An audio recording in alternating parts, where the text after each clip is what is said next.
John Rauch is the son of, I guess it's John Rauch Sr., who was the first coach of the Oakland Raiders to take them to the Super Bowl.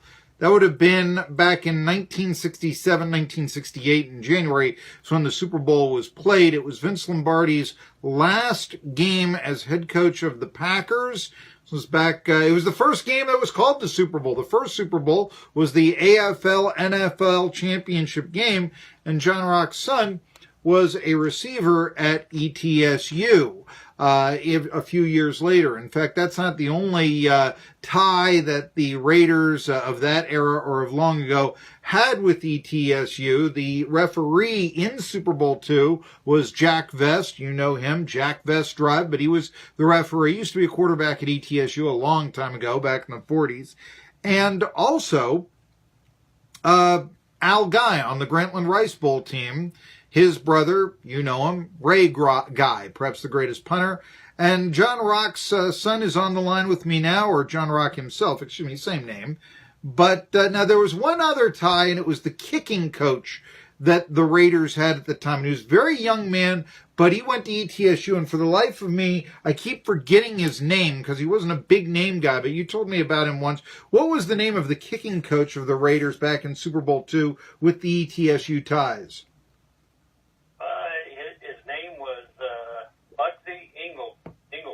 From Waycross, Georgia, and he didn't graduate. He only played for like a year or two, and then he ended up at Florida State, not as a player any longer. And then my dad brought him to Oakland, and they gave him the title as kicking coach because I don't think George Blanda was too interested in having a 23-year-old kid teaching him how to kick. I could see that. Yeah. George Blanda was only a couple months younger than my dad because the two of them played against each other in the Southeastern Conference for 4 years back in the 40s. So Blanda at Kentucky and my dad at Georgia. So, but Bugsy, he went by East Tennessee on a scouting trip and told them I was a senior at Castro Valley High out in California. And they contacted me, and for some reason I can't remember why I gave up every place else I was thinking about, and I went to East Tennessee sight unseen. Never even made a recruiting. Oh my goodness! And it was a little cultural shock back in 1969 for a Bay Area California boy to show up in Upper East Tennessee. I can imagine, especially in 1969, that was like going from, the Bay Area to East Tennessee. That had to be, like Woodstock to Okie from Muskogee at that time. I mean, yes, go ahead. That's exactly it. The two good old boys in the taxi cab that took me from Tri-Cities Airport to Ellington Hall on campus. I thought I was on an episode of the Beverly Hillbillies.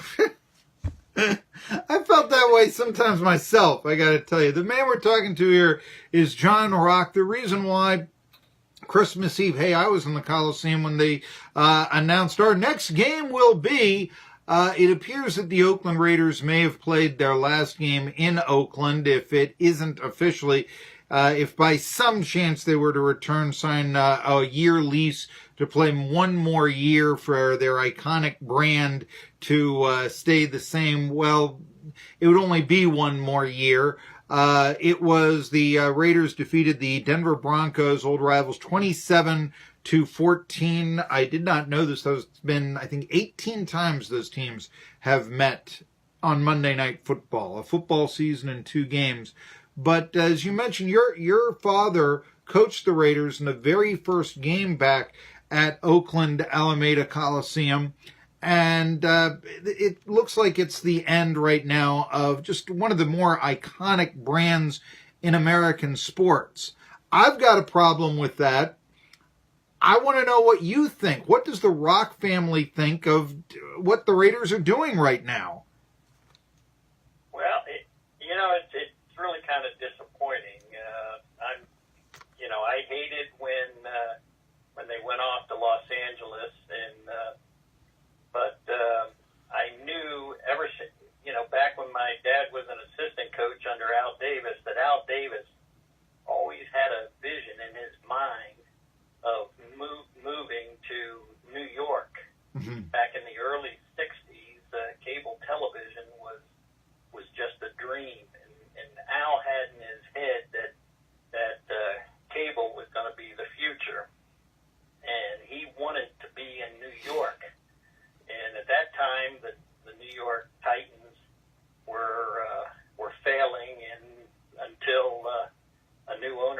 around and made them the Jets, and they turned into a viable franchise.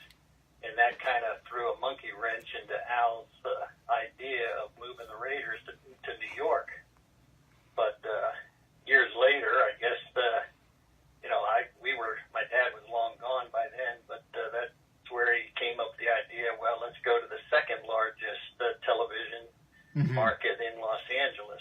But same thing in Los Angeles, he couldn't get them to build him a stadium, and he ended up going back to Oakland after many failures, trying to get a stadium built in Los Angeles. Yeah, I remember the days of Irwindale and such, and but I mean, there was always the feel, wait a minute, this is a community that had supported the Raiders extremely well. It was their identity, both team and town. And Los Angeles, you never were going to have that. You were, Los Angeles was always going to be about movie stars and the beaches and the glamour of L.A. And, a pro football team is just one of many parts there. You're a leading player when you're in Oakland, certainly, and the people there recognize it. I guess I want to ask to begin with, I know that the Raiders back in the 60s, and when they first started, they wore black and gold. They didn't wear silver and black. You mentioned, the desire to move to New York, which I had heard before Sonny Werblin bought the Jets and brought big money into pro football. But I would point out that I know the Raiders were kind of struggling. Originally, the franchise was supposed to be in Minneapolis. But when the NFL decided they wanted to put the Vikings in, the AFL said, wait a minute, we don't want to go head-to-head in Minneapolis. Why don't we go to the Bay Area?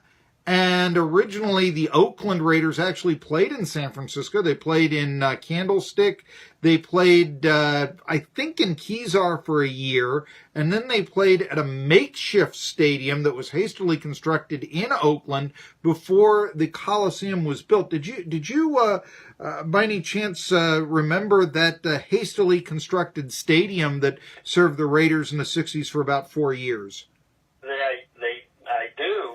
It was called Frank Ewell Field, and it was like a very poor set of high school bleachers. Mm-hmm. And I think it only held like 17,000 people, if I'm not mistaken. But the locker rooms were just a mess, very small and cluttered. I think they were like those temporary school rooms that a lot of the schools have to give them extra space, but it was not a glamorous stadium at all. And I think they started playing there in 62, and then Davis came in 63 along with my dad and played 3 years in Frank Ewell Field, and while the Oakland Coliseum was being built. And my dad took over as head coach in 66 and played the very first home game in that Coliseum. But they had growing pains that first year in the Coliseum. You talked about it being built below ground level. The drainage was atrocious, and I think you saw some semblances of that last night in the game. Yeah. But that very first year, I remember I was a ball boy. I guess I was got about 15 years old, and I was a ball boy for the AFL All-Star game. Was played there to be to highlight or showcase the new stadium to the world, and it rained, typical California style. December, January is the rainy season, and it rained, and there was like a foot of standing water on that field.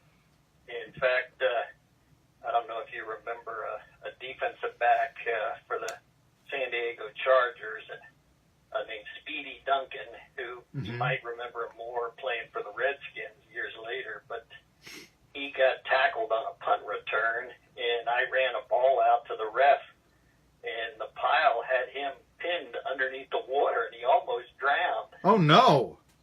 Oh, it was literally standing water. And so after that initial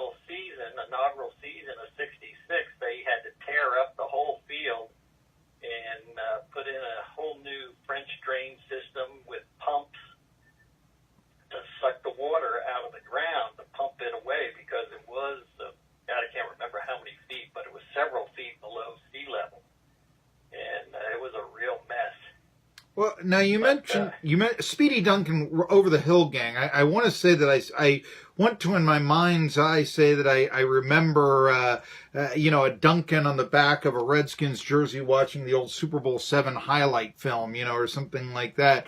That's Speedy. Yeah. Okay. So there you go. I recall that. But wow. I mean, yeah. And hey.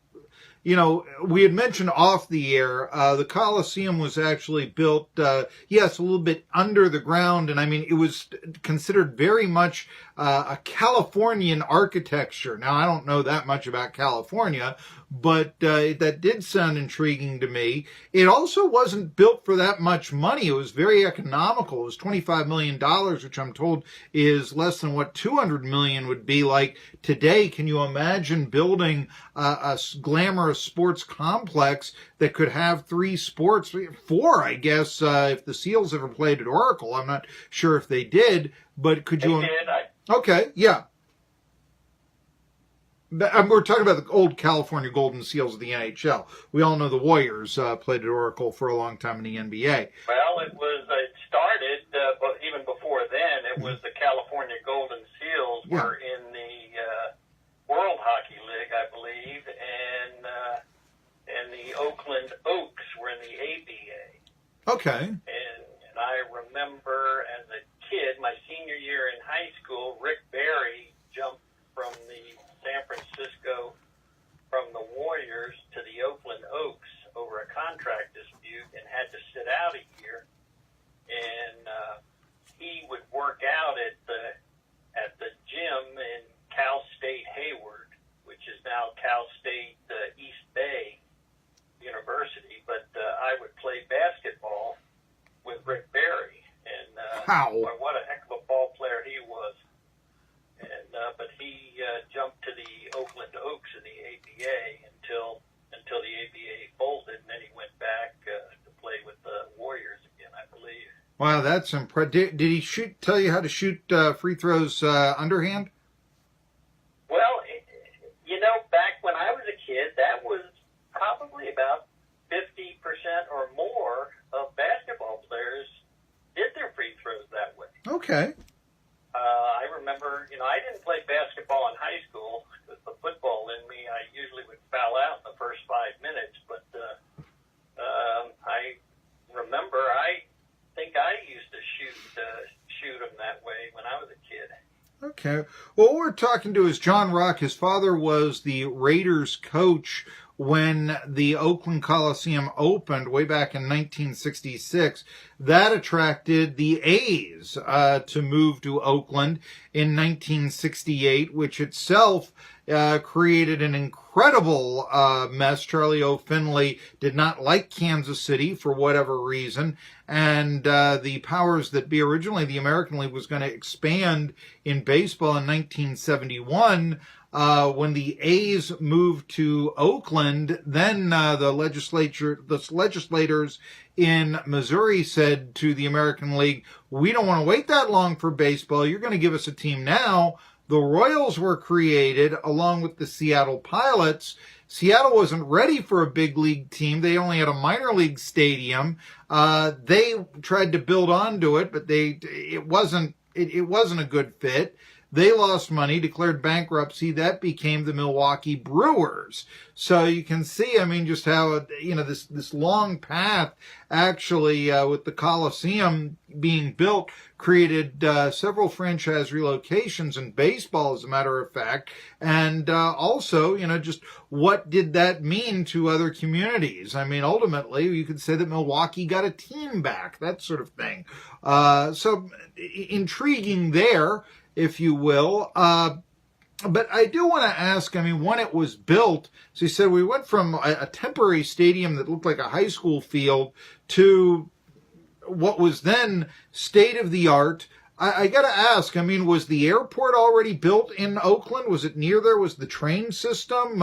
These things, they talk about the lack of amenities that the stadium has now, but I think the location is still very good when you have the public transportation and it's right there next to the hotels and the airport, easy to get to, if you will. What was it like in 1966, John Rauch? Well, back then you had it was called the Nimitz Freeway back then, but it goes by an interstate number now, which for the life of me I can't remember what it is, like I-81 or something like that. But the interstate was there, and there wasn't many hotels between the interstate and the airport. There was a lot of industry, warehouses, and stuff like that. But that drive from the freeway to the airport, is nothing like it is today. Mm-hmm. I think the hotel right there at the interstate was called the Edgewater, if I'm not mistaken. That's where the team would stay the night before a home game. Sure. They'd stay at that Edgewater Hotel, and that was about it. The Bay Area Rapid Transit was just starting to be constructed, and I don't recall at that time any plans to build a stop right there at the stadium for the stadium. So that all came much later. But right now they do have a stop very close by. Yeah, it's connected. It's actually, which was one of the things I said, oh, it's a hole, it's so old. Hey, look, the hallways are narrow. Even the entrances into the various sections are very narrow. But is it any better at Fenway Park, I ask? I've been to Wrigley Field, but it bothers me. I mean, not only when you're firing or backstabbing, breaking the heart of fans and communities that you're supposed to give back to, but it bothers me a little bit that, that's all that important, the width of an aisle or something. That's not a reason, I think, to take a franchise away from fans or community. I just never have believed that.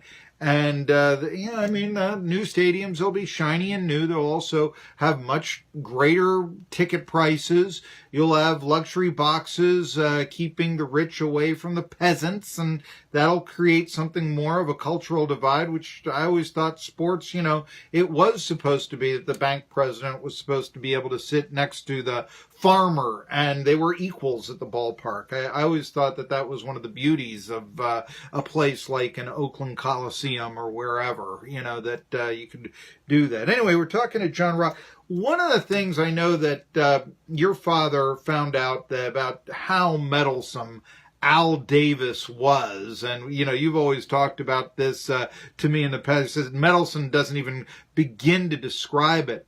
But one of the things that kind of I thought, if Oakland didn't give Al Davis maybe the reverence that they do, I mean, they light a torch for him at the Coliseum, and I'm thinking, this guy moved your team away originally for 12 years, and his son is doing the same. Why do you think there's such reverence for Al Davis to this day in Oakland? You want an honest answer? Yes. Well, I think that he was so much of a narcissist that he ensured that he turned out that way. My dad always told me, he said Al Davis never had an original thought in his life. That even when he was the head coach, the guy never played football. He never played the game, and if you hear the stories of how he got his first coaching jobs, he basically finagled his way into them,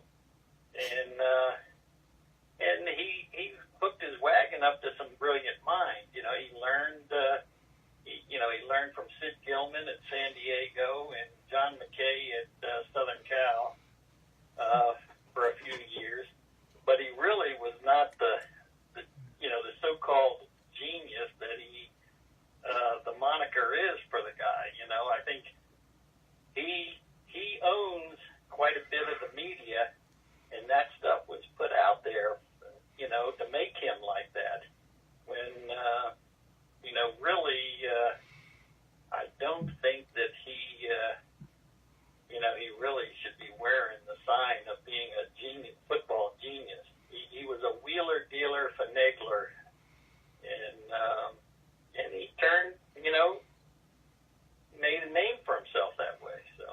Well, I know that obviously as the Raiders started to lose in their second tenure in Oakland, more and more people were looking at it and said, really, you have a commitment to excellence? You haven't had a commitment to a winning season since 2002, Al. I mean, there was all that. Certainly, when Lane Kiffin was hired as the coach of the Tennessee Volunteers, nobody really gave much credit, at least around here, to Al Davis saying Lane Kiffin is disreputable. We're firing him for cause. Nobody, I mean, his reputation had fallen so low that the prestigious Al Davis, a one-time AFL commissioner, no one would listen to him about, let me tell you why I fired this guy.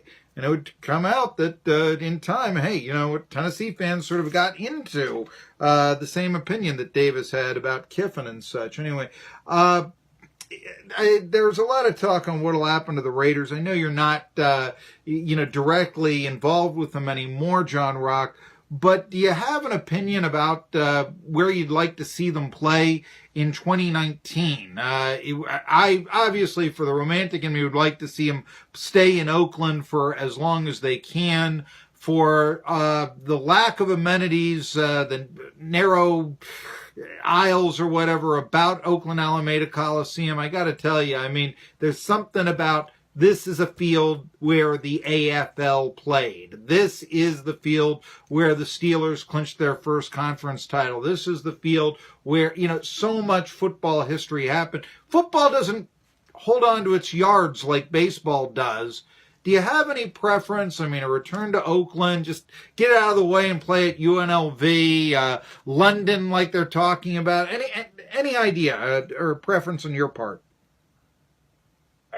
I think for one season, what's it gonna hurt? Yeah. Just give your fans one last hurrah and play there next year. That's the way I feel about it. All this playing, trying to soak some money out of other facilities. That's what they're trying to do, is make some money off of, hey, let us play in your venue and you'll make this much money. And sure, just go ahead and whatever the county wants, give them what they want and play in that stadium one last time.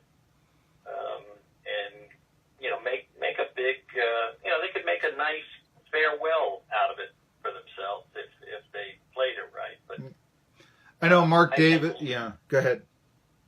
I think London would be a big mistake. Main reason, and they even started talking about it last night on Monday Night Football, that can you imagine the Chargers and the Chiefs and the Broncos all having to travel to London? It would really throw a monkey wrench into the scheduling of, these teams are, you're basically throwing 2 or 3 days away just in travel plans to get teams there, especially the West Coast teams. The idea that I heard is that you'd have a 4-game homestand, a 4-game road trip, and then you'd do that again. And the Raiders probably aren't making the playoffs next year, so they don't have to worry about that. That's what I've heard, the logistics of it being. Yeah. We've had Vito Stellino. You're down in Jacksonville right now. John Rauch, so is Vito Stellino, and he's always said, I don't think the Jaguars will move to London like has been long rumored, because right now it's not logistically possible to do so. So, it's more for the visiting teams than the home team. I remember back in the old AFL, the Raiders, they would always schedule the West Coast teams for what they call a East Coast swing. Mm-hmm. And they would come into, an example that I can recall is go into Buffalo and play the Bills. And I know the Raiders went up into Canada and practiced in Canada during the week. Okay. And then went into Boston to play the Patriots. And then I can't remember where they would stay between Boston and New York, and then they play the Jets. So they play a 3-game, three away games in a 2-week period, East Coast swing, and then they would fly back to California. Some of those old some of those old AFL schedules, the Jets would never play at home in September. Shea belonged to the Mets. You know, and you start to think, couldn't they play there, you know, when the Mets weren't at home on a Sunday? No. The Jets will be on the road in the entire first month of the season during the Namath era. I mean, you look back at it and you start, you know, wow, did this really happen this way and all that? There are some good things about progress, if you will. So anyway, John Rauch, it's always a pleasure. Merry Christmas to you. It's a sad day. It looks like it's the end of the Raiders in Oakland, maybe one more year, but even then, it's still just borrowed time before really one of the great iconic brands, I think, in sports goes away. And this, you backstab your fans. I don't like that. And ultimately, you know, the Raiders, they're the bad guys of the NFL, right? They're the hardcore team of, you know, gangster rap and heavy metal. Las Vegas, now they're the team of Steve and Edie. Tri-City Sports Now. How do you...